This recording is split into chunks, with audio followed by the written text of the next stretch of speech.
मैं SP Bhardwaj classes Prayagraj में आपका हार्दिक स्वागत करता हूं। अब हम कॉम्प्लेक्स नंबर के अगले टॉपिक के बारे में बात करेंगे और ये होगा आपका Eulerian form of a complex number या Eulerian form of complex number भी कुछ लोग बोल देते हैं। तो यहाँ पर हम लोग बात करेंगे Eulerian form of complex number, form of complex number. एक कॉम्प्लेक्स नंबर का आपको जो लिखना है वो क्या लिखना है, आइलेरियन फॉर्म में लिखना है आपको। चलिए किस तरह से लिखेंगे, हालांकि इस पर कभी क्वेश्चन पूछा नहीं गया है, लेकिन इसका मतलब ये नहीं है कि एग्जाम में इस पर क्वेश्चन पूछा नहीं जा सकता, बिल्कुल पूछा जा सकता है। थोड़ा सा जो पोलर फॉर्म आपने पढ़ी थी, पोलर फॉर्म से थोड़ा सा आगे बढ़ाना है आपको, थोड़ा सा आगे बढ़ाना है, लेकिन किस तरह से बढ़ाएंगे इस पर हम लोग बात करेंगे। क्योंकि यहाँ पर जो हमारा जो आइलर नोटेशन होता है वो क्या होता है, एक होता है e की पावर आई थीटा। e की पावर आई थीटा के वैल्यू हम जानते हैं, ये वैल्यू क्या होती है, कॉस थीटा प्लस, ये होती है cos theta plus i sine theta, ये वैल्यू होती है। इसी तरह से e की पावर होती है माइनस आई थीटा, इसकी वैल्यू आपकी होती है कॉस थीटा और ये होती है माइनस आई साइन थीटा। इसे वैसे आइलेरियन नोटेशन भी बोला जाता है या यूलेरियन नोटेशंस भी इसको बोल देते हैं। अब यहाँ पर जेड जो आपका होता है वो क्या होता है, कॉम्प्लेक्स नंबर होता है। तो यहाँ पर हमने कहा कि जेड आपके पास है और ये है कोई आपके पास कॉम्प्लेक्स नंबर। जेड आपने ले लिया, ये जेड है आपके पास एक कॉम्प्लेक्स नंबर है, ये जेड कॉम्प्लेक्स नंबर ले लिया और ये इस तरह से कॉम्प्लेक्स नंबर होता है सच दैट ये इस तरह से होता है कि द मोड ऑफ जेड हम लिखते हैं वो किसके बराबर लिखते हैं, आर के बराबर लिखते हैं पोलर फॉर्म के लिए ये। एंड आर्गूमेंट ऑफ जेड क्या लिखा जाता है, एंड आर्गूमेंट ऑफ जेड आप लिखते हैं, एंड आर्गूमेंट ऑफ जेड जो आप लिखते हैं वो आप क्या लेते हैं, थीटा लेते हैं। आर्गूमेंट ऑफ जेड आप क्या ले लेते हैं, थीटा ले लेते हैं।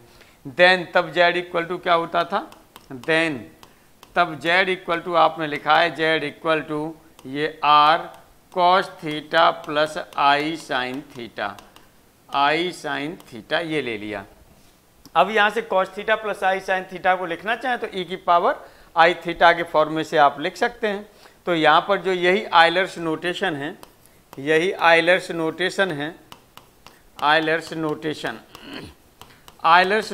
क्या है आपका, जो यहाँ से आपने ये लिखा है जेड इक्वल टू ये आपका हो गया आर और cos theta plus i sine theta को जो आप लिख सकते हैं वो ई की पावर थीटा के रूप में लिख सकते हैं, ई की पावर थीटा के रूप में लिख सकते हैं। तो ये हो जाएगा e to the power i theta, ये हो गया इसका आइलेरियन फॉर्म। ये आपको ध्यान रखना है, ये आपका क्या है, आइलेरियन फॉर्म है यही, या यूलेरियन फॉर्म भी कुछ लोग बोल देते हैं, यूलेरियन फॉर्म या आइलेरियन फॉर्म। वैसे आइलर नाम के मैथमेटिशियन थे, उन्होंने ये दिया था, तो आइलेरियन फॉर्म ही वैसे बोला जाता है। अब यहाँ पर देखिए एग्जाम्पल की हम लोग बात करें, एग्जाम्पल की बात करें तो अभी हम इस पर एक एग्जाम्पल भी ले लेंगे, लेकिन इससे पहले आप समझे रहिएगा कि यहाँ से जो आपने ये लिया है पोलर के फॉर्म में लिया था, जैसे कोई एक पॉइंट होता है, ये पॉइंट पी होता है, यहाँ से आपके पास क्या ये इनिशियल लाइन होती है, इनिशियल लाइन होती है, ये पोल होता है, पोल से जब आप इसे मिला देते हैं तो ये आर रेडियस वेक्टर हो, ये आपका जो होता है रेडियस वेक्टर होता है और ये एंगल थीटा होता है, इसे वेक्टोरियल एंगल बोला जाता था, वेक्टोरियल एंगल बोला जाता था पोलर फॉर्म में। और ये आपकी इनिशियल लाइन होती थी, इसे जो आप बोलते थे ये क्या बोलते थे, इनिशियल लाइन बोलते थे, ये इनिशियल लाइन होती थी। तो इसी पोलर फॉर्म के फॉर्म में एक तरह से इन्होंने इंट्रोड्यूस इसे करा लिया, ये ई की पावर आई थीटा के फॉर्म में से इंट्रोड्यूस करा लिया। पोलर फॉर्म में तो आपने r cos theta plus i sine theta के फॉर्म में लिखा था, लेकिन उन्होंने इसकी जगह पर क्या नोटेशन दे दिया, जो आइलेरियन नोटेशन है, ई की power i theta equal to cos theta plus i sine theta, यही यहाँ पर लगवा दिया तो ये वैल्यू निकल आई। तो यही आइलेरियन नोटेशन है आपका। ये आपको क्या करना है, पूरा आपका ये पोलर पर ही चलेगा, पोलर पर थीटा आपका वही आर्गूमेंट ऑफ जेड है और आर आपका क्या है, मोड ऑफ जेड है। अब देखिएगा आगे हम लोग जो बात करते हैं ये अगले एग्जाम्पल पर इसका हम देख लेते हैं। एक एग्जाम्पल है हमारे पास, Eulerian form of complex number -2 + 2i इच, इसका हमें लेना है। अब यहाँ पर चलिए आइए बात करते हैं, यहाँ पर इसके सॉल्यूशन की बात कर लेते हैं। तो थीटा के बारे में आपको पता था कि थीटा कौन से क्वाड्रेंट में पड़ता है, फर्स्ट क्वाड्रेंट में पड़ता है, सेकंड क्वाड्रेंट में पड़ता है, थर्ड क्वाड्रेंट में पड़ता है या फोर्थ क्वाड्रेंट में पड़ता है। उस तरह से हमें यहाँ से क्या होगी, थीटा की वैल्यू लेनी होगी। तो सबसे पहले तो आप देखेंगे कि जो ये नंबर पड़ेगा, ये नंबर किस पर पड़ेगा, ये x यानी रियल नंबर नेगेटिव है और इमेज नंबर ये पॉजिटिव है, तो इसका मतलब सेकंड क्वाड्रेंट में पड़ेगा। और सेकंड क्वाड्रेंट में जो थीटा की वैल्यू होती है वो π/2 से लेकर के कहाँ तक होती है, पाई तक होती है, π/2 से लेकर पाई तक होती है। तो वही चीज़ आपको यहाँ पर देखना है। चलिए यहाँ पर पहले हम लोग लिख लेते हैं z जो आपको दिया गया है, z इक्वल टू ये है -2 + 2i। अब यहाँ पर कौन सा क्वाड्रेंट है ये आपको पता है, यहाँ पर जो होगा ये सेकंड क्वाड्रेंट में पड़ेगा, ये सेकंड क्वाड्रेंट में पड़ेगा। यदि सेकंड क्वाड्रेंट में है, ये सेकंड क्वाड्रेंट में नंबर है, तो इसका मतलब जो थीटा की वैल्यू होगी वो थीटा की वैल्यू होती है वो π/2 से तो बड़ी होती है, लेकिन पाई से कैसी होती है, छोटी होती है। थीटा की वैल्यू इन दोनों के बीच में आएगी। दूसरी चीज़ आप यहाँ पर क्या निकालते थे, यहाँ से यदि थीटा की वैल्यू आपको निकालनी होती है तो यहाँ से पहले आप क्या निकालते हैं, आर्गूमेंट ऑफ z के लिए पहले यहाँ से एल्फा आप निकाल लेते थे। यदि आप चाहें तो चलिए पहले मोड ऑफ z निकाल लीजिए, क्योंकि हमें आइलेरियन फॉर्म में ले जाना है। तो मोड ऑफ z निकालेंगे, mod of z equal to कितना होगा, अंडर रूट में -2 का स्क्वायर 4 हो जाएगा, +2 का स्क्वायर भी 4 हो जाएगा। इस तरह से आप देखेंगे ये हो जाएगा 2√2। अब हमें क्या निकालना है, अब हमें थीटा की वैल्यू भी निकालनी है। तो इसके लिए आप क्या करेंगे, हम जानते हैं कि जो एल्फा इक्वल टू होता है, एल्फा इक्वल टू होता है ये tan इनवर्स, और यहाँ से हो जाएगा i का कोफिशिएंट 2 है अपॉन, और ये भी आपका क्या है, सेकंड क्वाड्रेंट के लिए आप मोड ऑफ ले लेते थे तो यहाँ पर भी 2 हो गया। और इस तरह से यहाँ पर ये वैल्यू आएगी 1, और 1 का मतलब ये हो गया आपका π/4। 1 का मतलब क्या हो गया, π/4 हो गया। चलिए यानी 10 जो π/4 की वैल्यू होती है वो क्या होती है, 1 होती है, ये एल्फा हो गया। लेकिन यहाँ पर थीटा की वैल्यू क्या निकल के आती थी सेकंड क्वाड्रेंट के लिए, तो पहले आप लिख दीजिएगा for second quadrant, for second quadrant, second quadrant के लिए जो थीटा की वैल्यू आपने निकाली थी, ये थीटा इक्वल टू आपने निकाला था π-α, π-α निकाला था। तो इस तरह से देखेंगे पाई हो गया, एल्फा की वैल्यू कितनी हो रही है, -π/4 हो रही है। इस तरह से ये हो जाएगा 3π/4। एक तो आप ऐसे निकाल सकते हैं, नहीं दूसरा और आप निकालना चाहें तो दूसरे में आप क्या कर सकते हैं, यहाँ से एक चीज़ और भी आप ले सकते हैं। एक तो आप इस तरह से निकाल सकते हैं ये एल्फा की वैल्यू, और यदि यहाँ से आप थीटा की वैल्यू वैसे निकालना चाहें तो ये 2 क्या होगा, -2 होगा, -1 होगा, सेकंड क्वाड्रेंट में जाएगा, सेकंड क्वाड्रेंट में जाएगा तो किसकी वैल्यू होगी, किसकी वैल्यू होगी 135 की। यदि 135 की वैल्यू होगी तो 135 आप वहाँ पर रख देंगे, तो ये आपको पता चल जाएगा। चलिए सेकंड क्वाड्रेंट आपका पता चल गया। अब यहाँ पर हमें क्या चाहिए, यहाँ पर हमें चाहिए z इक्वल टू क्या होता है, मोड ऑफ z होता है, मोड ऑफ z होता है, और e⁻ क्या होता है, i थीटा होता है। तो यहाँ पर लगा दीजिए, मोड ऑफ z की वैल्यू आपकी कितनी हो गई, 2√2 हो जाएगी, और e⁻ ये हो जाएगा i, और थीटा की वैल्यू हो रही है, ये हो रही है 3π/4। थीटा की वैल्यू जो हो रही है आपकी ये हो रही है 3π/4। तो यहाँ पर आप 3π/4 आपने कर दिया। इस तरह से देखेंगे ऑप्शन आपका कौन सा सही आ रहा है, ये ऑप्शन आपका फोर्थ ऑप्शन सही आ रहा है। फोर्थ ऑप्शन इसका क्या है, आपका सही है। चलिए अब हम लोग यहाँ पर बात करते हैं, कोई अगला क्वेश्चन भी आप इस पर लेना चाहें तो कोई भी अगला क्वेश्चन और भी ले सकते हैं, कोई भी एग्जाम्पल लेना चाहें तो ले सकते हैं, लेकिन एक एग्जाम्पल बहुत है। अब हम लोग यहाँ पर बात करते हैं logarithm of a complex number, यानी किसी कॉम्प्लेक्स नंबर का आपको लॉगरिथम लेना हो तब आप क्या करेंगे। तो यहाँ पर देखिएगा लॉगरिथम यानी लॉग आपको लेना है, logarithm of a complex number, of a complex number.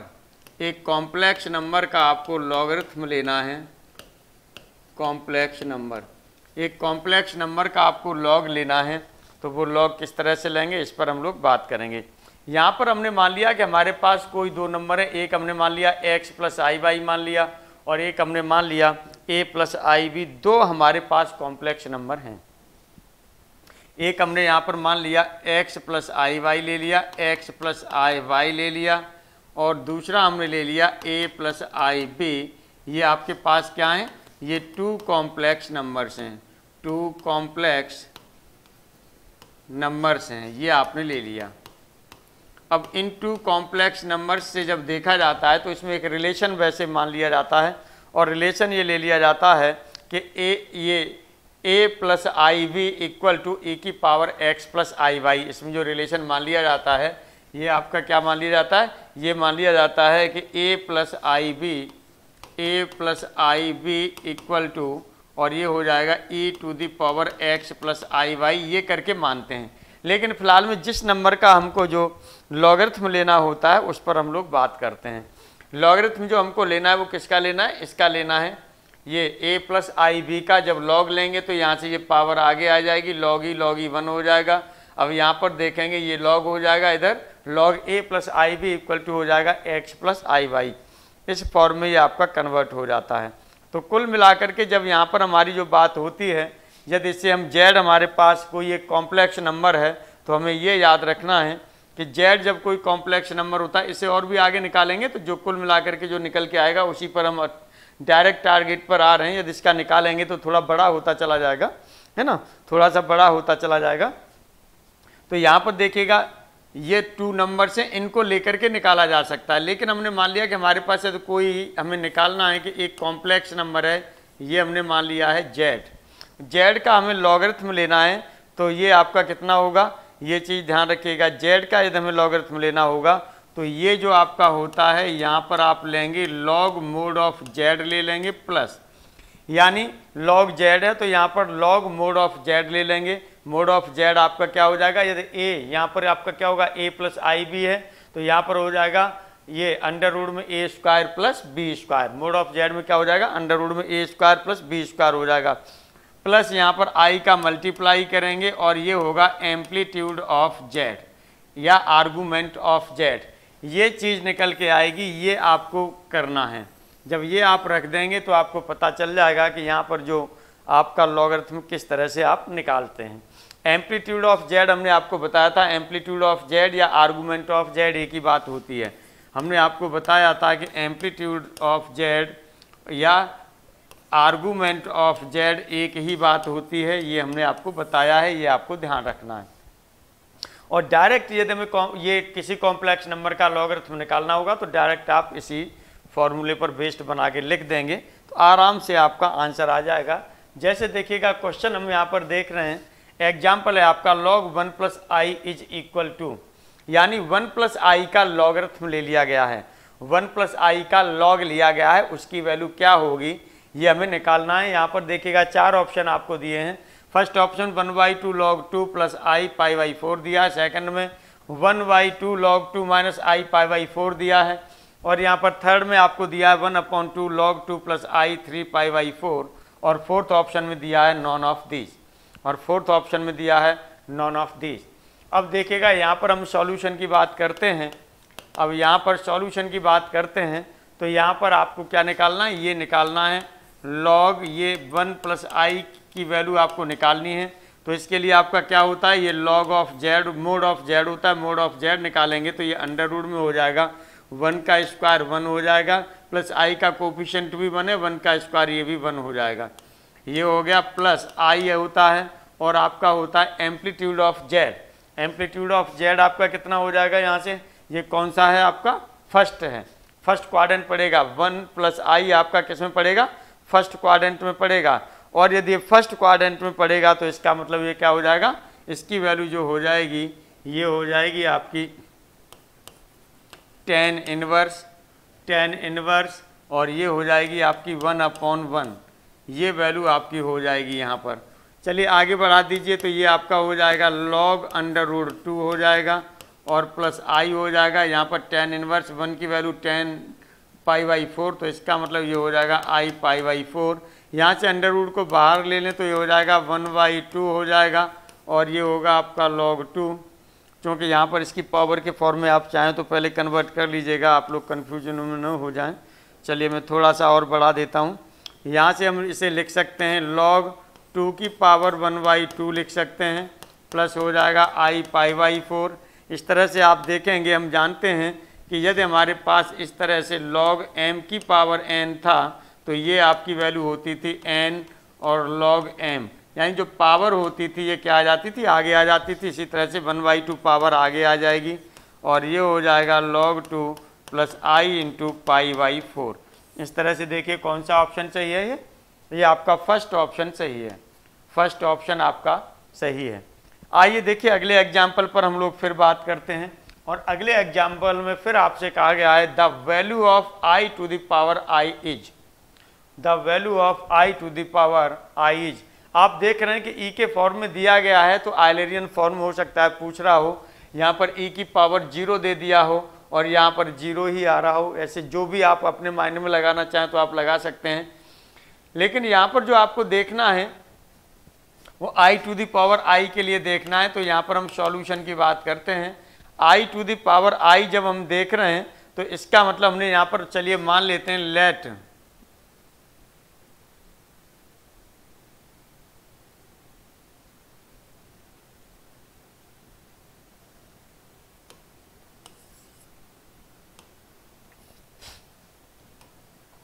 यहाँ पर हमें ये निकालना है, तो लेट चलिए हमने मान लिया यहाँ पर कि a equal to I to the power I है, और दोनों का हम क्या ले लें, लॉग ले लें, दोनों का हम क्या ले लें, लॉग ले लें। यहाँ से लॉग लेंगे तो ये इम्प्लाइज करेगा कि log of a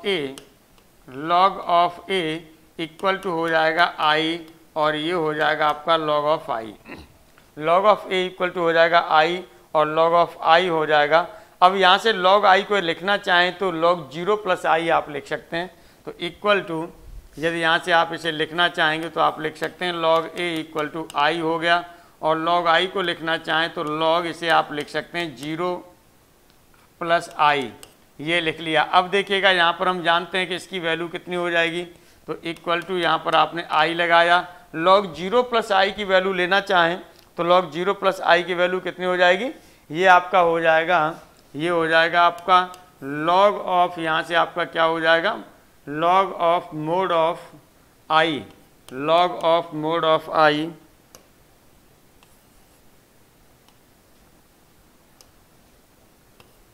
mode of I हो गया, और प्लस आपका होता है I आर्गूमेंट, आर्गूमेंट क्या होगा, 1/0 यानी इन्फानाइट होगा, और इन्फानाइट होगा तो 10 में किसकी वैल्यू होती है, 10 में जो इन्फानाइट वैल्यू होती है वो किसकी होती है, π/2 की वैल्यू होती है, π/2 की वैल्यू होती है। तो यहाँ क्या लगा सकते हैं आप, π/2 आप यहाँ पर लगा सकते हैं।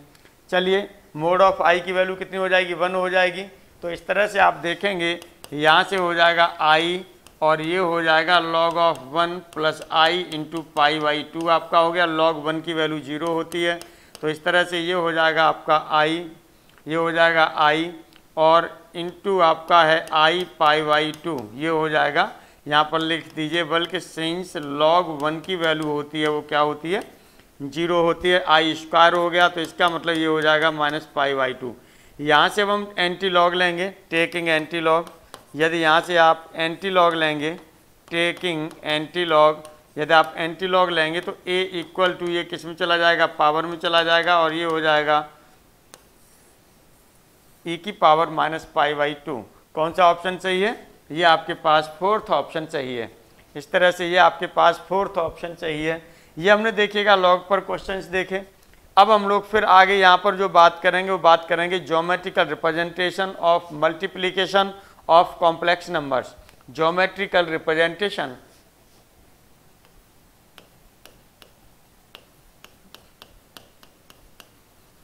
geometrical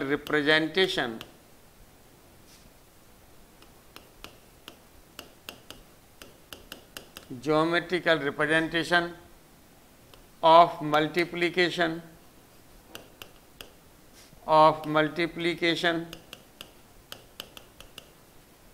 of complex numbers,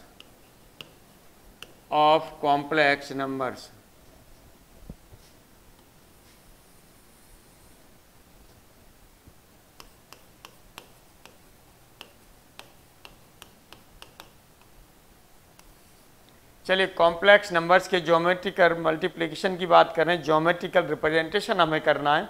इसमें पहले दो कॉम्प्लेक्स नंबर ले लीजिए। ज्योमेट्रिकल का मतलब आपका क्या हो जाएगा, आपको ग्राफ बाकायदा लेना होगा। ये आपके पास हो गया, ये आपने एक्स एक्सिस ले लिया यानी रियल एक्सिस ले लिया, और ये आपने क्या ले लिया, वाई एक्सिस ले लिया। चलिए कॉम्प्लेक्स नंबर यहाँ पर ले रहे हैं, तो एक नंबर आपके पास Z1 होगा और दूसरा नंबर आपके पास कौन सा होगा, Z2 होगा। तो चलिए एक हमने यहाँ पर ले लिया, ये हमारे पास नंबर है, ये हमने नंबर ले लिया Z1। इस पॉइंट को हमने P से डिनोट कर दिया, ये Z1 दे दिया। P से डिनोट कर दीजिए, चाहे इसे A से डिनोट कर दीजिए, चाहे Q से डिनोट कर दीजिए, जैसे भी आपकी मर्जी हो उससे डिनोट कर सकते हैं। चलिए P से डिनोट कर दिया, यहाँ से ये ओरिजिन था, यहाँ से ये आपने मिला दिया। यहाँ से आपने ले लिया R1 है, और ये एंगल जो आपने ले लिया, ये एंगल आपने क्या ले लिया, θ1 ले लिया, यानी आर्गूमेंट ऑफ ये। अब दूसरा नंबर जो आपने ले लिया वो नंबर हमने यहाँ से ले लिया, ये नंबर है आपके पास एक दूसरा, ये Q ले लिया, और ये है आपके पास Z2। तो एक, अब इसको यहाँ से आपने मिला दिया, इसे आपने क्या ले लिया, R2 ले लिया, और जो इसका एंगल यहाँ पर है आपका, ये एंगल है आपके पास, चलिए नीचे ही हमने लिख दिया, ये एंगल है आपके पास θ2 ले लिया ये। अब यहाँ पर आपने क्या किया, जितना यहाँ पर एंगल बन रहा है, ये जितना एंगल बन रहा है उतना ही θ1 यहाँ पर लेकर के ये आपने इस तरह से आगे बढ़ा दिया, और इस पॉइंट को जो दे दिया R दे दिया, यानी एक रिजल्टेंट की तरह से दे दिया। और यहाँ पर हमने बताया कि जितना θ1 एंगल था, तो यहाँ पर भी ये क्या ले लिया, θ1 ले लिया। यदि यहाँ θ1 लेते हैं, ये θ2 है, तो यहाँ पर निश्चित रूप से जो एंगल हो जाएगा, ये एंगल, ये पूरा एंगल यहाँ से θ2 है, तो ये एंगल जो आपका होगा ये हो जाएगा θ2 माइनस θ1। और यहाँ से आप ये मिला दीजिएगा, यहाँ से जो लेते हैं इस पर यूनिट पर ये L पॉइंट ले लिया, यहाँ से यहाँ तक जो लेते हैं ये लेंथ क्या लेते हैं, यूनिट लेंथ ली जाती है, इस पर लिया जाता है। फिर यहाँ पर क्या, अब जो रिजल्टेंट ये पॉइंट है, ये रिजल्टेंट है, यही आपका क्या होता है, मल्टीप्लिकेशन का पॉइंट होगा। मल्टीप्लिकेशन का पॉइंट होगा, इसका मतलब यहाँ पर आपका क्या हो गया, ये Z1 इंटू Z2 वाला पॉइंट होगा।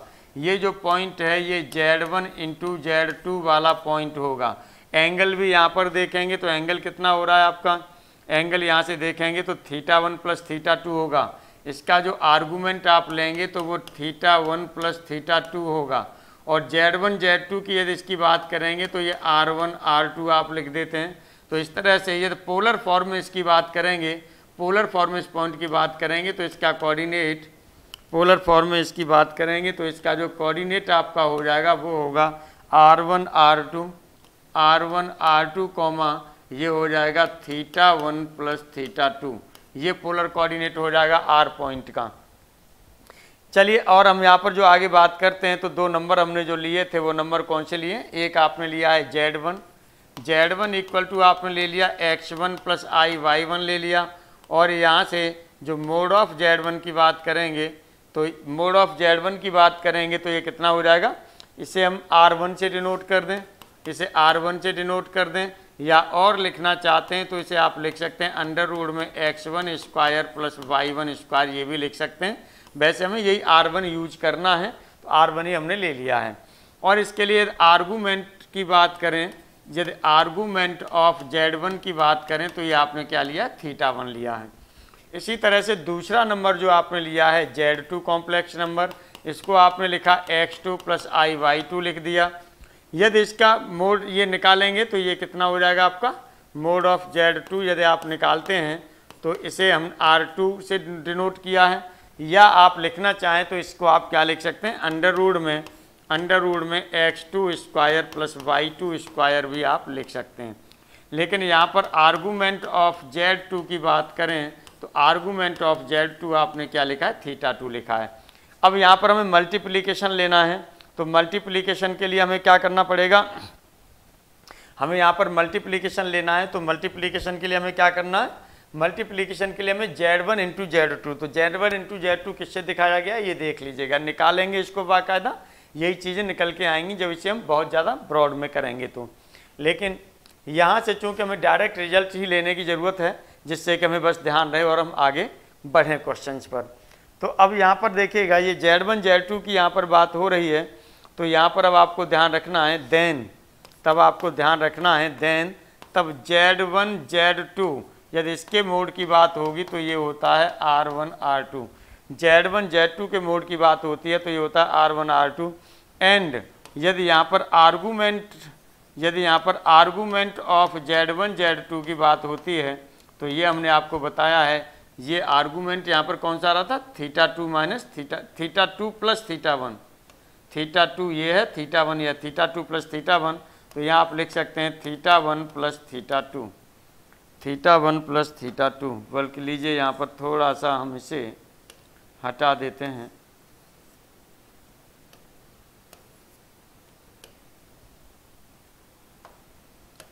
ये हो जाएगा आपका θ1 प्लस θ2। ये आर्गूमेंट ऑफ Z हो जाता है, ये आपको ध्यान रखना है। तो इस तरह से देखेंगे R के जो पोलर कोऑर्डिनेट होते हैं वो क्या होते हैं, R1 R2 और कॉमा θ1 प्लस θ2 ये होते हैं। अब यहाँ पर हम बात करेंगे कि मल्टीप्लिकेशन ऑफ I की बात करेंगे। कोई कॉम्प्लेक्स नंबर है और उसमें हमें मल्टीप्लिकेशन करना है I का। कोई कॉम्प्लेक्स नंबर है, हमें मल्टीप्लिकेशन उसमें किसका करना है, I का करना है। तो चलिए मल्टीप्लिकेशन ऑफ I की हम लोग यहाँ पर बात करते हैं। फिर ज्योमेट्रिकल रिप्रेजेंटेशन ऑफ डिवाइड की भी बात करेंगे।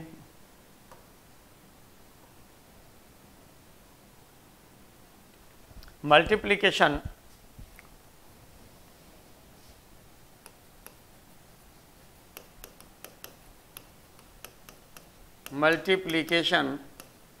ऑफ I का हमें मल्टीप्लिकेशन करना है किसी एक कॉम्प्लेक्स नंबर में। कोई भी एक कॉम्प्लेक्स नंबर ले लें, उसमें हमें क्या करना है, I का मल्टीप्लिकेशन करना है। तो चलिए उसके मल्टीप्लिकेशन करने के लिए आपको क्या करना है, पहले एक नंबर मान लीजिए, जिसे हम ले लेते हैं Z। मान लिया हमने नंबर, कोई Z है हमारे पास, और Z नंबर को यदि हम मानना चाहें I इन कॉम्प्लेक्स नंबर।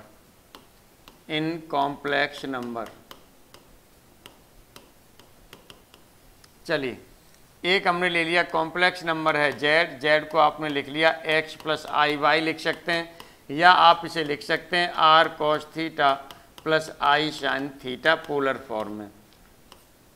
तो चूँकि I की वैल्यू में आराम से पोलर फॉर्म में मल्टीप्लाई करने में थोड़ा सा आसानी भी होगी। तो चलिए अब I की वैल्यू यदि यहाँ पर लिखते हैं जो अयोटा है, I जिसे बोल रहे हैं अयोटा बोलते हैं, तो इसकी वैल्यू आप क्या लिख सकते हैं, ये हो जाएगा 0 प्लस आई हो जाएगा। 0 प्लस आई से आप लिख सकते हैं, और 0 प्लस आई का मतलब आपका क्या हो जाएगा, इसका मतलब जब आप इसे कन्वर्ट करते हैं तो ये आपका हो जाता है cos π/2 और प्लस आई साइन π/2। cos π/2 और प्लस आई साइन π/2, 1 का यहाँ मल्टीप्लाई होता है। R की वैल्यू जो इसका मोड आता है वो 1 निकल के आएगा, तो ये हो जाएगा। अब यहाँ पर हमें क्या निकालना है, IZ निकालना है। जब IZ निकालते हैं तो इनका हम क्या करते हैं, मल्टीप्लाई करते हैं, और मल्टीप्लाई करने के बाद में जो रिजल्टेंट आपका आता है वो ध्यान दीजिएगा, ये आता है R cos, और ये आता है आपका π/2 प्लस थीटा, और ये हो जाता है plus i sign π/2 plus theta. जब इसका मल्टीप्लाई करते हैं तो ये चीज़ निकल के आती है। इसका मल्टीप्लाई करेंगे I और Z का, यानी यहाँ से पहले R cos थीटा, जो R cos थीटा है, प्लस आई R sin थीटा होगा, इन दोनों का मल्टीप्लाई करेंगे, तब उसमें आपका है ना sin A माइनस बी और sin A प्लस बी वाला फॉर्मूला भी लगेगा, cos A प्लस बी या cos A माइनस वाले फॉर्मूले भी लग सकते हैं। तो वो चीज़ आप यहाँ कर सकते हैं, आराम से कर सकते हैं। फाइनल रिजल्ट मैंने लिख दिया है, आप लिखना चाहें तो आप मल्टीप्लाई करके कर सकते हैं, इन दोनों का मल्टीप्लाई कर सकते हैं। ये cos कितना हो जाएगा, ये R आपका दोनों वो है, आप बाहर लिख लेंगे। यदि इन दोनों के मल्टीप्लाई हम करेंगे भी तो R आपका क्या हो जाएगा, बाहर हो जाएगा। cos थीटा ये आपका जो होगा, ये क्या होगा, cos थीटा cos π/2 होगा, और इसके बाद में होगा प्लस ये हो जाएगा I cos theta into sine π/2 होगा, ये आएगा।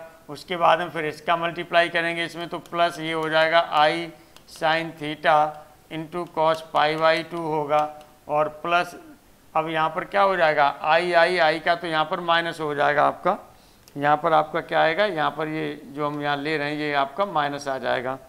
तो यहाँ पर आप ले लेंगे, ये माइनस हो जाएगा, और माइनस हो जाएगा sine theta sine pi, sine theta sine π/2 ये हो जाएगा। ये हो जाएगा। अब यहाँ से आप देखिएगा और करेंगे तो आर, अब यहाँ से आप देखेंगे आई आई वाला टर्म एक साथ कर दें, cos A cos B minus sign A sine B किसके बराबर होता है, कॉस ए प्लस बी के बराबर होता है। तो कॉस ए प्लस बी ये लिख दिया, यहाँ से आई आपका आ गया ये कॉमन, फिर ये हो जाएगा कि आपका क्या होगा, sign A cos B plus cos A sine B ये किसके बराबर होता है, साइन ए प्लस बी के बराबर होता है। तो sine pi by 2 plus theta हो जाएगा। बस एक लाइन मैंने गोल कर दी है, इसके लिए आप लोग चक्कर में न पड़िएगा। अब तो खैर वो भी हो गई, बस यहाँ पर सीक्वेंस में नहीं लिखा है, बाकी का तो सॉल्यूशन आपको मिल ही गया उसका भी। ये होता है।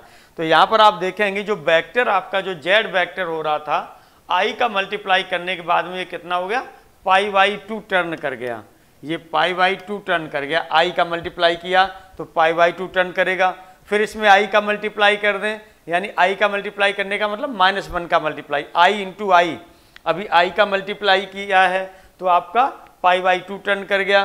फिर इसमें आई का मल्टीप्लाई कर दें, यानी जेड में मल्टीप्लाई किसका हो जाएगा, -1 का हो जाएगा, -1 का कर देंगे तो फिर पाई बाई 2 जो आपका होगा तो कितना होगा, पाई हो जाएगा, पाई बाई 2 हो रहा था, अब पाई बाई 2 और बढ़ जाएगा, पाई हो जाएगा। तो इस तरह से आप इसके रोटेशन के बारे में और भी उसके बारे में आप निकाल सकते हैं बिना किसी प्रॉब्लम के। चलिए geometrical representation of A division की बात करते हैं हम लोग यहाँ पर। अब geometrical representation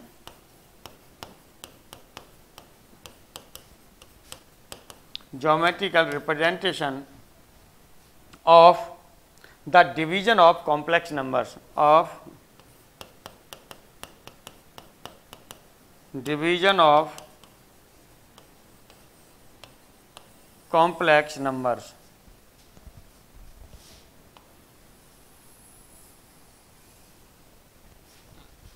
of complex numbers। चलिए इस पर हम लोग बात कर लेते हैं। फिगर तो हम लोग इसका उधर ही बनाएंगे, दूसरी साइड में हमने मान लिया एक हमारे पास Z1 है और ये आपने ले लिया X1 प्लस IY1 होगा। Z1 को हमने मान लिया, इसका जो मोड है वो आपने मान लिया R1 है, और आर्गूमेंट ऑफ Z1 आपने लिया वो आपने क्या ले लिया, θ1 ले लिया। इसी तरह से दूसरा आपके पास कॉम्प्लेक्स नंबर Z2 है और इसे आपने डिनोट कर दिया X2 प्लस IY2 से डिनोट कर दिया। अब यहाँ पर जो आपने मोड ऑफ Z2 आपने लिखा, मोड ऑफ Z2 आपने मान लिया R2 है, और इसी तरह से यहाँ से आर्गूमेंट ऑफ Z2 आपने ले लिया, इसे आपने डिनोट कर दिया θ2 से। अब देखिएगा यहाँ पर हम लोग क्या करते हैं, यहाँ से अब इसको ड्रॉ कर लेते हैं, क्योंकि हमें इसका रिप्रेजेंटेशन करना था। तो ये हमने ले लिया यहाँ पर, ये चलिए एक्स एक्सिस की तरह से ले लिया, ये वाई एक्सिस की तरह से ले लिया। अब यहाँ से 2 नंबर हैं, एक नंबर आपने ले लिया, ये ले लिया आपने Z1, और दूसरा नंबर यहाँ से आपने ले लिया, ये नंबर ले लिया Z2, ये ले लिया, 2 नंबर ले लिए। अब Z1 से हम क्या करेंगे, Z1 से या मान लीजिए जिसमें डिवाइड करना है तो हमने मान लिया Z1 अपॉन Z2 करना है, तो ऊपर हम Z1 ले लें, नीचे Z2 ले लें, कैसे भी ले लीजिए, कोई दिक्कत वाली बात नहीं है। चलिए Z1 आप चाहें तो Z1 उधर कर लीजिए, Z2 इधर कर लीजिए, तब भी कोई आपके पास प्रॉब्लम वाली बात नहीं है। Z1 आप ऐसे ले लीजिए, Z2 ऐसे ले लीजिए। अब यहाँ पर ये पॉइंट आपने ले लिया, आपने पॉइंट मान लीजिए P ले लिया, ये पॉइंट Q ले लिया। अब यहाँ से लेंगे तो हमने बताया L पॉइंट, और यहाँ से जो लेंथ आपकी होगी ये क्या होगी, 1 होगी। और यहाँ पर ये आपका R2 हो गया। आर्गूमेंट की यहाँ बात करते हैं तो आर्गूमेंट आपका θ2 होगा। यहाँ से आर्गूमेंट की आप बात करते हैं तो ये आपके पास θ1 होगा। अब जैसे यहाँ पर ये है, वैसे यहाँ से परपेंडिकुलर थोड़ा सा हम लोग लेते हैं और इसके बाद ये डाल देते हैं यहाँ पर। ये जो रिजल्टेंट होगा यही आपने R ले लिया। रिजल्टेंट का मतलब जो Z1 और Z2 के अपॉन से मिलेगा, यही आपने जो ले लिया, ये Z1 अपॉन Z2 ले लिया। ये Z1 अपॉन Z2 की, इसे अफिक्स भी बोला जाता है, जैसे पॉइंट बोलते हैं, जैसे वहाँ कोऑर्डिनेट बोलते हैं, है ना, पोलर कोऑर्डिनेट हो गए या कार्टेशियन कोऑर्डिनेट हो गए, ऐसे ही Z1 Z2 के इसके फॉर्म में लिखा जाता है, तो इसे अफिक्स भी बोला जाता है। जैसे Z2 is the affix of point Q, Z1 is the affix of point P, यानी पॉइंट P की अफिक्स Z1 है, पॉइंट Q की अफिक्स आपकी क्या है, Z2 है। इसी तरह से जो रिजल्टेंट है Z1 Z2, जो R पॉइंट है, इसकी अफिक्स है आपके पास Z1 upon Z2।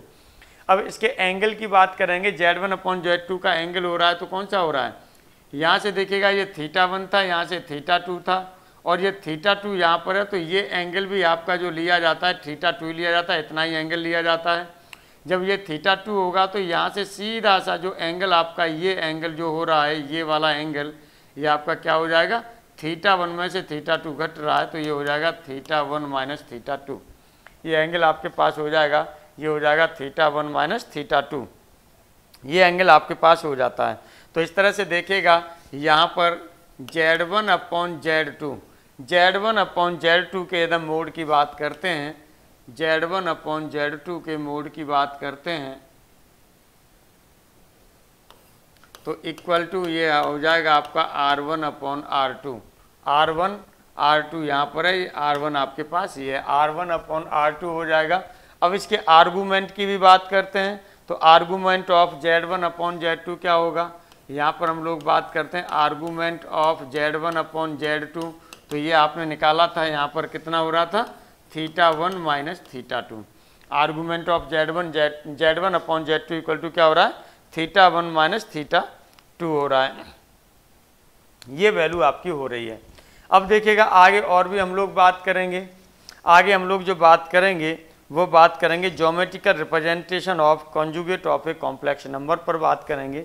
Geometrical representation of complex number की हम लोग बात करेंगे, और इसी में आपका जो ये है distance between two points, distance between two points complex number पर क्या होता था, कॉम्प्लेक्स नंबर पर आपको वैसे हमने बता दिया था ये एक्स एक्सिस है, ये वाई एक्सिस है, वो कंजुगेट पॉइंट यदि ये आपके पास जेड है तो इसके जस्ट नीचे परपेंडिकुलर हम डाल देते हैं, ये थीटा है, और एंगल लेते हैं माइनस थीटा।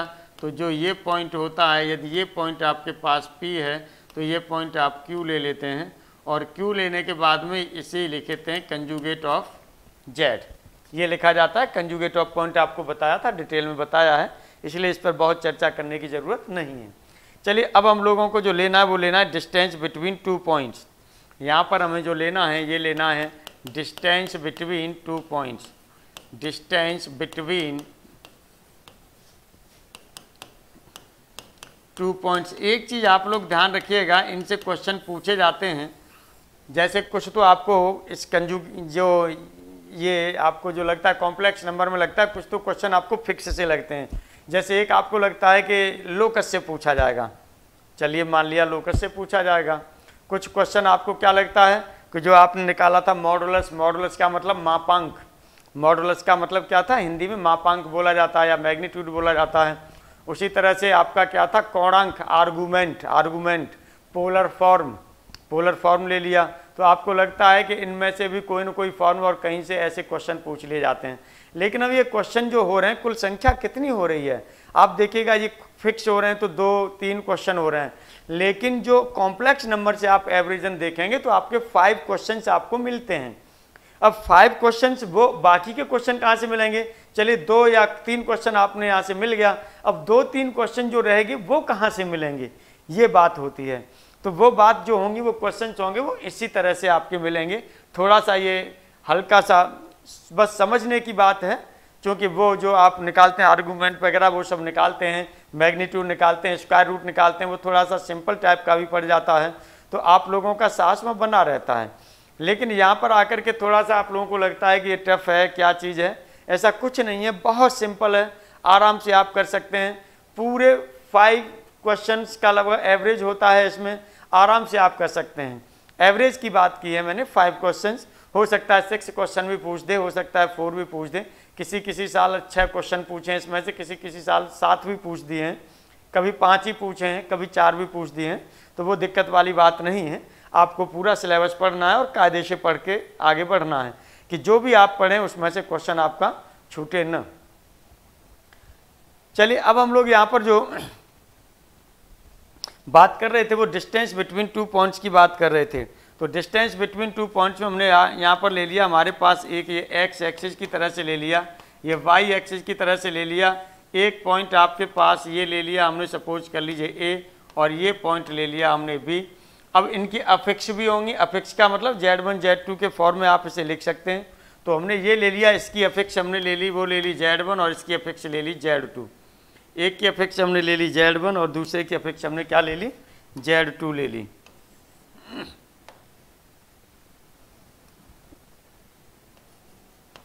Z2 ले ली। अब इन दोनों के बीच की डिस्टेंस हमको निकालनी है, तो इस डिस्टेंस के लिए हमें क्या करना पड़ेगा, ये आपको ध्यान रखना है। हमने बताया है कि Z1 और Z2 दोनों क्या हैं, आपकी अफिक्सेज हैं इनकी। तो यहाँ पॉइंट जो आपने ये लिया है A, जो पॉइंट A लिया है आपने, और इसकी अफिक्स जो आपने लिया है Z1 लिया है, और ये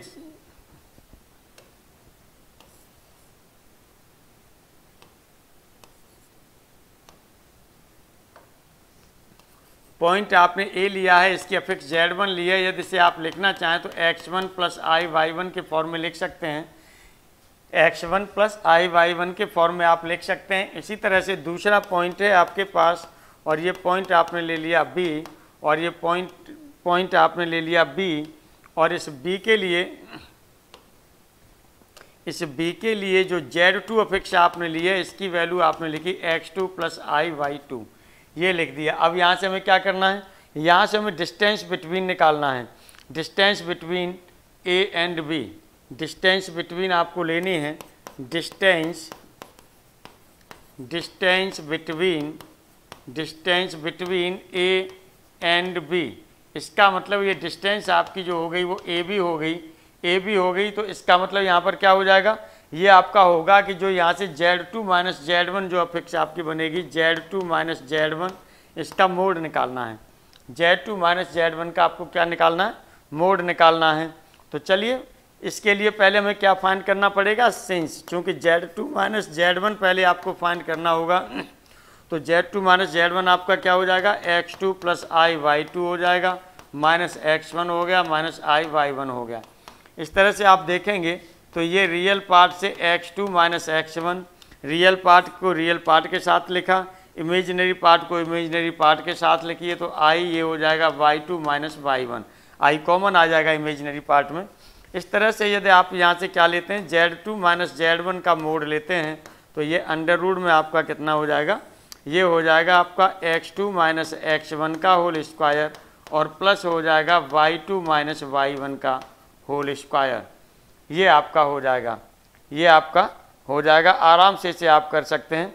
और भी यदि इसे आप लिखना चाहें तो और दूसरी चीज़ आप लिख सकते हैं कि जो AB आपने लिखा है, AB में देखिएगा यहाँ पर AB जो आपका ये है, तो यहाँ पर पहले B पॉइंट की अफिक्स है माइनस A पॉइंट की अफिक्स है, तब आप लिख सकते हैं mode of affix of B point की अफिक्स लिखी, माइनस आप लिखेंगे यहाँ पर अफिक्स ऑफ पॉइंट A, और इसका ये मोड ले लिया। ये वैल्यू भी आप इस तरह से लिख सकते हैं। अब देखिएगा यहाँ पर जो हम लोग बात करेंगे वो इसी पर लेकर के एक अगले क्वेश्चन पर हम लोग बात करते हैं। ये एग्जाम्पल है, distance between 2 points with affixes 5 plus 2i and 9 minus i is. अब यहाँ से आपको 4 ऑप्शन दे दिए, under root 29 plus under root 82, second option में अंडर रूट 197, थर्ड ऑप्शन में 5, और फोर्थ ऑप्शन में है नॉन ऑफ दीज। तो संभवतः मुझे लग रहा है कि आप लोग इसका आंसर निकाल चुके होंगे, लेकिन चलिए मेरा काम है बताने का, इसलिए मैं यहाँ पर आपको बताता हूँ। यहाँ पर पहली अपेक्षा है आपके पास इन दोनों के बीच की डिस्टेंस निकालनी है, तो ये डिस्टेंस आपकी कितनी होगी, डिस्टेंस आपकी कितनी होगी, ये मोड होगा, और मोड में आपका होगा वो कितना होगा, 5 प्लस 2i है, एक अफिक्स में से दूसरी अफिक्स आपको घटानी है, तो माइनस ये हो जाएगा 9 और प्लस हो जाएगा i। एक अफिक्स के साथ दूसरे अफिक्स के क्या कर देना है, लिख देना है, वो साइन चेंज करके लिख दीजिए, जब माइनस घटा के लिख दीजिए। यहाँ से कितना हो जाएगा, यहाँ से अब आप देखेंगे तो ये आपका हो जाएगा, ये होगा -4 हो जाएगा और प्लस हो जाएगा 3i। अब यहाँ से मोड लेंगे तो ये हो जाएगा, यहाँ से 16 होगा प्लस 9 हो जाएगा, ये हो जाएगा √25। इसका मतलब जो आंसर यहाँ पर आ जाएगा वो कितना हो जाएगा, 5 आंसर आपका हो जाएगा। वहाँ पर पीछे जो आंसर हो जाएगा वो 5 आंसर हो जाएगा। ये इस तरह से आपने इसका एग्जाम्पल देख लिया। अगले अब इस पर अगले कुछ नोट पर भी हम लोग बात करते हैं, और ये देखिएगा यहाँ पर अगले उस पर हम लोग बात करते हैं। ये है नोट, आप इम्पोर्टेंट नोट से थोड़ा सा ध्यान देंगे, इन्हीं चीज़ों को हम लोग आगे लेके चलेंगे। सर्कल कैसे होगा, एलिप्स कैसे होगा, जब एलिप्स, सर्कल और स्ट्रेट लाइन इसमें भी पढ़ेंगे। जैसे वहाँ हमने जैसे 2D में पढ़ेंगे वैसे straight line, circle, ellipse, hyperbola इसमें भी पढ़ेंगे, कॉम्प्लेक्स नंबर में भी पढ़ेंगे। और क्वेश्चन से आपसे पूछ लिए जाते हैं, एक तो लोकस पर क्वेश्चन पूछा जाता है तो ज़्यादातर उसका जो वो निकलता है एलिप्स, हाइपरबोला, पैराबोला, इन्हीं में से निकल के आता है, या रेक्टेंगुलर हाइपरबोला वही निकल के आता है। चलिए फिलहाल में हम लोग इन कुछ नोट्स के बारे में देखते हैं कि क्या चीज़ यहाँ पर क्या है, उसको अपना जो है पहले यहाँ से कॉन्सेप्ट बनाएंगे, यानी थोड़ा सा यहाँ से आप कहिए बैकग्राउंड बनाएंगे, और बैकग्राउंड बना के फिर हम लोग आगे बढ़ेंगे। आइए यहाँ पर हमने कहा कि if Z1 and Z2 are two fixed points हैं, एक A पॉइंट है, B पॉइंट है, और A पॉइंट की जो आपकी अफिक्स है वो Z1 है, और B पॉइंट की अफिक्स है वो Z2 है, वो भी अर्गेंड प्लेन में है। और Z जो अफिक्स हमने मानी है वो एनी पॉइंट की हमने मानी है। जब अभी 2D पढ़ाएंगे, 3D पढ़ाएंगे तो वहाँ पर भी चीज़ें आपको दिखाएंगे कि एनी पॉइंट क्या होता है, उनके क्या मतलब होते हैं। तो देखिएगा, इसके लिए पहला, यदि मोड ऑफ Z यहाँ पर लिया तो इसे Z माइनस 0 लिखा सकता है, और Z माइनस इसे लिखा जा सकता है 0 प्लस I इंटू 0, ये लिखा जा सकता है। इसका मतलब ये है कि जो इसका मॉडुलस होता है कॉम्प्लेक्स नंबर का, जो कॉम्प्लेक्स नंबर का मॉडुलस होता है, ये अब देखेंगे इस पॉइंट की Z की डिस्टेंस कहाँ से बता रहा है, इस पॉइंट से, ओरिजिन पॉइंट से बता रहा है। यानी यदि कोई भी आपके पास एक Z पॉइंट है, कॉम्प्लेक्स नंबर है, यदि उसका आप क्या लेते हैं, मोड लेते हैं, तो वो क्या बताता है, वो ओरिजिन पॉइंट से उस पॉइंट की डिस्टेंस बताता है। वही यहाँ पर देखिएगा लिखा है, thus modulus of complex number Z represented by a point in the Argand plane is its distance from the origin, उस पॉइंट की ओरिजिन से डिस्टेंस को शो करता है। दूसरा देखिए note, Z minus Z1 plus mod of Z minus Z2 equal to mod of Z1 minus Z2। यदि इस तरह से ये मिलता है तो यानी ये आपका पॉइंट हमने क्या लिया है, जो एनी पॉइंट लेते हैं उसे P से डिनोट करते हैं, इसलिए AP लिखा, प्लस ये पॉइंट B लिया था तो ये BP हो गया, इक्वल टू ये AB हो गया। तो इसका मतलब है जो P लाइन, जो पॉइंट P है, ये लाइज करेगा लाइन सेगमेंट में, और उस लाइन में होगा जो Z1 और Z2 को क्या करेगा, ज्वाइन करेगा। Z1 और Z2 को ज्वाइन करेगा, उस लाइन पर होगा ये पॉइंट P। आगे देखिए हम लोग बात करते हैं, ये है अब ये थर्ड नंबर पर Z माइनस Z1, इसका मोड ले लिया, इक्वल टू ये हो रहा है mod of Z minus Z2, तो इसका मतलब क्या हो जाएगा, ये हो जाएगा AP equal to BP, AP equal to BP, ये हो जाएगा। अब यहाँ से जो P होगा, इसका मतलब AP इक्वल टू BP है, तो P पॉइंट से A पॉइंट और B पॉइंट दोनों कैसे होंगे, इक्वी डिस्टेंट होंगे, यानी बराबर डिस्टेंस पर होंगे। तो वही आपने लिख दिया P is equidistant from A to B। इसका मतलब क्या होगा, A टू B से जो फिक्स डिस्टेंस होते हैं वो क्या होता है, परपेंडिकुलर बाइसेक्टर होता है। तो परपेंडिकुलर बाइसेक्टर इसका क्या हो जाएगा, लोकस हो जाएगा एक तरह से। इसीलिए कहा जा रहा है कि P lies on the perpendicular bisector of the line segment AB। अगला नंबर है Z minus Z1 equal to K Z minus Z2। अब यहाँ पर AP इक्वल टू हो रहा है KAB, तो यहाँ P lies on a circle, ये P आपका कहाँ लाई करेगा, सर्कल पर लाई करेगा। जब सर्कल बताएंगे तो ये चीज़ भी निकल के आएगी आपकी। अब हम लोग यहाँ पर बात करते हैं, अगला नंबर है आपका फिफ्थ नंबर, और फिफ्थ नंबर में है आपका Z minus Z1 mod of Z minus Z1 plus mod of Z minus Z2 equal to constant. इसका मतलब ये वैल्यू आपकी AP हो गई प्लस BP हो गई, ये कॉन्स्टेंट आ रहा है। तो ये जो करता है ये किसके लिए आता है, एलिप्स के लिए आता है। तो P moves in the such a way that the sum of its distances from two fixed points A and B is always equal. इसका मतलब P lies on an ellipse having its foci at A and B। जब ellipse से हम पढ़ेंगे detail में तो ellipse की ये भी आपकी क्या आएगी, प्रॉपर्टी आएगी, तब और आपको इसके बारे में पता चलेगा। आगे नंबर है आपका 6 नंबर, और 6 नंबर में आपसे कहा गया है कि Z माइनस Z1 का मोड लिया है माइनस, और ये आपने लिया है mod of Z minus Z2 equal to constant. लेकिन यहाँ पर जो कांस्टेंट हो रहा है, जो पीछे आपने Z1 माइनस Z2 का मोड लिया था उसके इक्वल लिया था, लेकिन यहाँ पर ये इक्वल नहीं है, उसके इक्वल नहीं है। जब उसके इक्वल नहीं होता है तब ये जो वैल्यू आपकी जो होती है P lies on the hyperbola, तब P आपका क्या होता है, हाइपरबोला होता है। हाइपरबोला में दो फोकी होती हैं, एक A होगा दूसरा B होगा, एक A होगा दूसरा B होगा। इसी तरह से आगे हम लोग जो बात कर रहे हैं, अगला है आपका Z माइनस Z1, ये आपने लिया है mod of Z minus mod of Z minus Z one, और ये आपने लिया minus mod of Z minus Z two equal to mod of Z one minus Z two है, तो इसका मतलब A P minus B P equal to A B है। तो इसका मतलब है P lies on the line joining A and B but P does not lie between A and B। देखिए अब इस पर जो ये इक्वेशन, जो ये चीज़ हम लोग लेके चल रहे हैं, चूँकि नोट में वहीं से मोड की एक प्रॉपर्टी में आ गई हैं, इसीलिए आपने यहाँ पर ये लिख लिया है। बाकी का ये अभी आपको पूरा डिटेल में पढ़ना है, कायदे से पढ़ना है।